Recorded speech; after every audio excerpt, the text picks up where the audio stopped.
All right, everyone, grab a seat, settle in. Welcome to the lecture hall. Now, you're all first-year medical students, and today we're kicking off what is honestly going to be the most rigorous, but absolutely the most rewarding education of your entire lives. I'm incredibly thrilled to be your professor and guide you through this explainer today.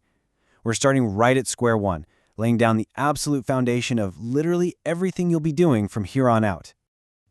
But, before we even think about cracking open one of those massive textbooks or stepping foot in a lab, we really have to ask ourselves one massive foundational question. What are we actually studying? I mean, you can't build a towering skyscraper without fully understanding the ground it sits on, right? In the same way, you absolutely cannot become a physician without truly mastering your core subject matter. Okay, so let's dive right into this. Whether we're talking about broad biology or the highly specific work you'll be doing as doctors, the definitions we're going to look at share an exact, vital foundation. Both of them are a branch of medical science.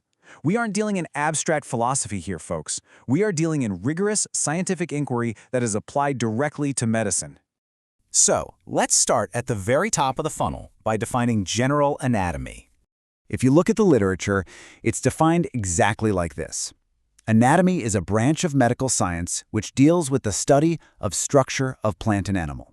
Now, I want you to pay very close attention to one specific word there: structure. Fundamentally, anatomy is all about the architecture, the physical organization of living things. And honestly, this brilliantly illustrates the sheer scale of that definition. General anatomy encompasses two sprawling kingdoms: plant structure and animal structure. So that giant oak tree outside this lecture hall and the dog running across the campus lawn, both of them have an anatomy that can be mapped, studied, and entirely understood as a branch of medical science. It's a huge umbrella. But here's the thing. Our focus? Well, as endlessly fascinating as the cellular structure of a fern or the skeletal system of a bird might be, that is not why you're sitting in these chairs today. Though, I have to admit, knowing exactly how a bird flies is a pretty great party trick. Which brings us nicely to our next major point, the human anatomy focus. Let's look at how the textbooks refine that broad definition specifically for our purposes. It says human anatomy is a branch of medical science which deals with the study of structure of different organs and body parts of human. So, what's the crucial point here? We have taken that massive microscope and narrowed it down exclusively onto the human form. Let's break down those two core structural components from the definition. The text specifies exactly what you'll be exploring in the lab. We're talking about different organs and body parts. This is your terrain now. Every single organ system, every distinct body part.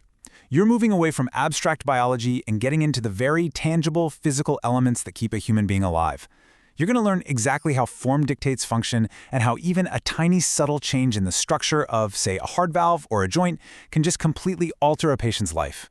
And that leads us to our final section, your structural foundation. We started way zoomed out at the macro level with plants and animals, and we've drilled all the way down to human organs and body parts. And here is exactly why this baseline matters so much to you. Listen closely. You cannot understand pathology, you cannot perform surgery, and you absolutely cannot heal a patient without first possessing a flawless, rock-solid understanding of this physical architecture. So, as we wrap up this explainer, I want to leave you with a final challenge. Will you master these structures? The organs and the body parts of the human form are now your primary text. The complexity is all right there, just waiting for you to understand it. So, stay focused, stay curious, and I will see you all in the lab.